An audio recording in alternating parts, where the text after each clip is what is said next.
Hi friends, నేను మీ లక్ష్మక్క. ఈ video వచ్చేసి నా రొటీన్ బ్లాగ్ అండి.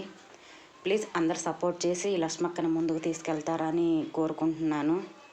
ఎందుకంటే మీరు సపోర్ట్ చేస్తేనే కదా ఈ లక్ష్మక్క అనేది ముందుకెళ్ళేది. మీరు ఇచ్చే సపోర్టేనండి మాకు చాలా ధైర్యం. ఇంకెక్కడి నుంచి నా వీడియో అయితే స్టార్ట్ అవుతుంది. అందరు సపోర్ట్ చేసి చిన్న కామెంట్ అయితే చేయండి. ఇంకెక్కడి నుంచి మన పని అయితే పొద్దున పూట స్టార్టింగ్ మన ఇంట్లో పని స్టార్ట్ అయ్యేది వాకిలి కాడి నుంచే కదండి. వాకిలి అయితే శుభ్రంగా చిమ్ముకొని అన్నీ కడుక్కుని ముగ్గులు పెట్టుకున్నాను. బట్టలు అయితే ఉతికి ఆరేసాను. అంట్లు అవన్నీ తోమేసానండి. ఇంకెక్కడ పూజ అయితే స్టార్ట్ చేశాను. ఎందుకంటే పాచి పనులన్నీ అయిపోయాక నేను దేవుడికి దీపారాధన చేసుకుంటాను. మన పాత వాళ్ళకైతే తెలుసు. ఇంకా చేసేటప్పుడు చూపించడానికి ఇంకా వీడియో పట్టుకుంటే దీపారాధన అనేది చేయలేం కదా ప్రశాంతంగా. అందుకని చేశాక మీకు చూపిస్తున్నాను నేను. ఎందుకంటే కొంచెం ప్రశాంతంగా ఉంటుందండి ఇట్లా పూజ చేసుకుంటే.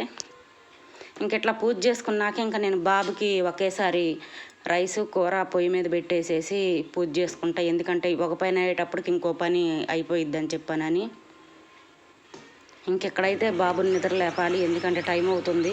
ఇంకెంత లేపినా వాళ్ళు లేకపోవట్లేదు. అందుకని లేపుతున్నాను ఇక్కడ. ఇంకెక్కడైతే కూర రైసు రెడీ అయిపోయాయండి బాబుయ్యి. టమాటా దోసకాయ ఎగిరేసాను నేను. ఇవి అయితే ఆరబెట్టేసేయాలి. దోశలు పోస్తున్నానండి. వాడైతే కారం దోశలు పోయమన్నాడు అనమాట. ఇంక వాడు రెడీ అవుతున్నాడు కాలేజీకి. రెడీ అయ్యేలోపు నేను టిఫిన్ అయితే రెడీ చేయాలి. తినేసి కాలేజీకి వెళ్తాడండి.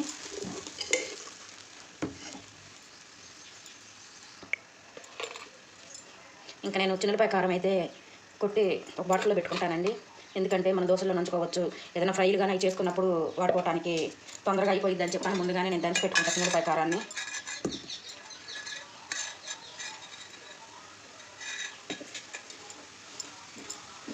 కారం దోశ బాగుంటుందండి, చాలా బాగుంటుంది. ఎప్పుడన్నా మనం చట్నీలు చేసుకున్నప్పుడు ఇట్లా కారం వేసుకొని కూడా మనం తినేయచ్చు దోశని. చట్నీ ఉన్నా కూడా కారం దోశ బాగానే ఉంటుంది. చట్నీ లేకపోయినా బాగుంటుంది, చట్నీ ఉన్నా బాగుంటుంది. ఇవాళ అయితే నేను చట్నీ చేయలేదండి. ఇంకా బాక్స్లో కొనిన కూర అనమాట దోశలోకి కూడా. కారం వేసినప్పుడు మనం దోశ తిరగకూడదు, ఎందుకంటే మాడవాసన వస్తుంది అనమాట.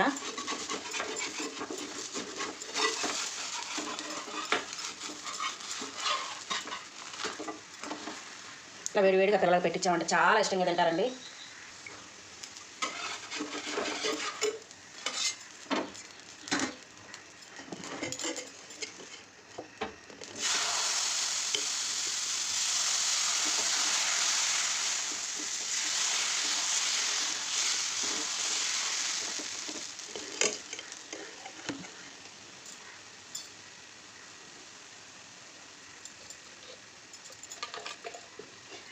ఎందుకంటే కారం మనం దోశ కాలాకి వేసుకోవాలి.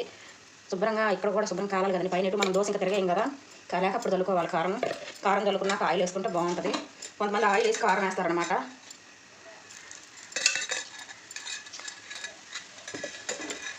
ఇట్లా అన్నామంటే దోశ అంతా కారం అవుతుంది. అప్పుడు తినడానికి కొంచెం బాగుంటుంది అనమాట. చిన్నపిల్లలు ఉండే వాళ్ళకైతే కారం దోశ, మరీ చిన్నపిల్లలకైతే కారం దోశ పెట్టకండి. ఎందుకంటే కొంచెం ఘాటుగా ఉంటే తినలేరు కదా.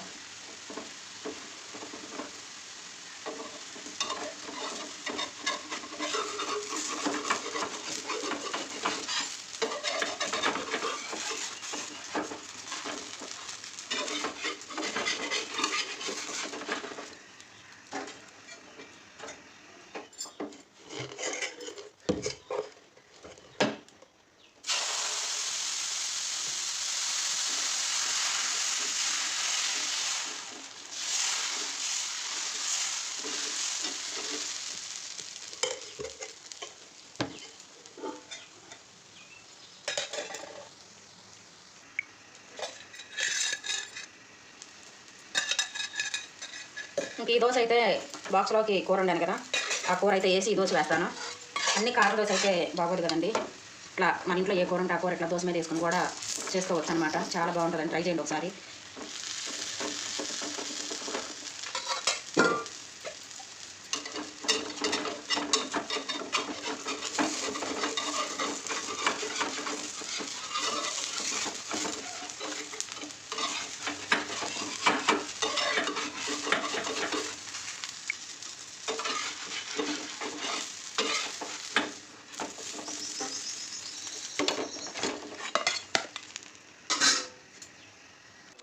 ఇంకెక్కడైతే టిఫిన్ రెడీ అండి. ఇంకా వాడు టిఫిన్ అయితే తింటాడు.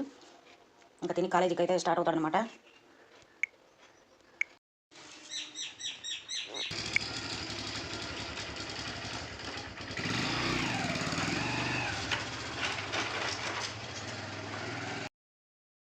ఇంకా టైటిల్లో చూశారు కదండి, ఈరోజు మా ఆయన ఒకటి తెచ్చాడని. అది చికెనేనండి. ఇంకా నేను టమాటా దోసకాయ వండాను కదా, ఇంకా అవైతే ఇంకా నాకు వద్దు, ఈ పూట చికెన్ తినాలనిపిస్తుంది అని అన్నాడు. ఈయనైతే ఇంటికాడ ఉన్నాడు కదా, ఇంక చికెన్ తీసుకొచ్చుకున్నాడు. ఇంకా ఫ్రై చేసానా కూర చేసానా అంటే ఫ్రై చేసేసేయమన్నాడు. ఇంకా ఫ్రై అయితే చేస్తున్నానండి. ఫస్ట్ వచ్చేసి శుభ్రంగా చికెన్ క్లీన్ చేసుకొని కొద్దిగా పసుపు ఉప్పేసి ఆవులిచ్చుకోవాలి. ఆవులిచ్చుకున్నాక వాటంతా పోయాక కొద్దిగా ఆయిల్ వేసుకొని మన ఫ్రైకి తగినంత దోరగా వేయించుకోవాలండి చికెన్ని.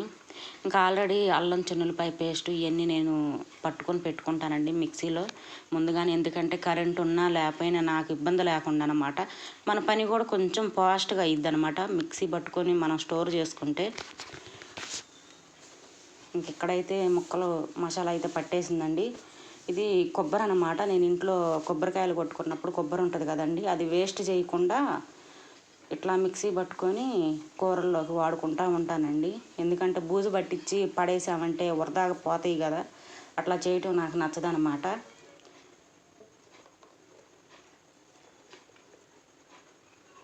ఇంకెక్కడ వచ్చేసి గరం మసాలా వేసిన కాడి నుంచి మనం మంట హైలో పెట్టుకోకుండా సిమ్లో పెట్టుకోవాలండి. ఎందుకంటే గరం మసాలా వేశాక కారం గరం మసాలా రెండు వేశాక మంట ఎక్కువ పెట్టామంటే చేదు వస్తుంది కూర అనేది, అందుకని సిమ్లో పెట్టుకోవాలి. ఇంకా గరం మసాలాను కారం వేశాక ఒక 5 నిమిషాలు మాత్రమే ఆ కొద్దిగా లైట్గా కారం పచ్చివాసన పోయిందాకా వేయించుకోవాలండి సిమ్లోనే. మేమైతే కొంచెం కారం ఎక్కువే తింటానండి, నేను కానీ మా పిల్లలు కానీ ఈయన కానీ. ఎందుకంటే నేను వాడేది పచ్చికారమే అన్నమాట. మాంసం కూరలోకి కానీ చేపల్లోకి కానీ వేట మాంసంలోకి కానీ. మామూలు కూరల్లోకి అయితే సంబార కారం అవి వాడతాను. ఏ కారమైనా వాడవచ్చండి వాడుకునే వాళ్ళు, అదే కొంచెం మేము ఘాటుగా తింటాము అంతే. ఇంకెక్కడైతే మన కూర రెడీ అయిపోయిందండి. ఈ వీడియో పూర్తిగా చూసి ఎలా ఉంది ఏందనేది చిన్న కామెంట్ బాక్స్లో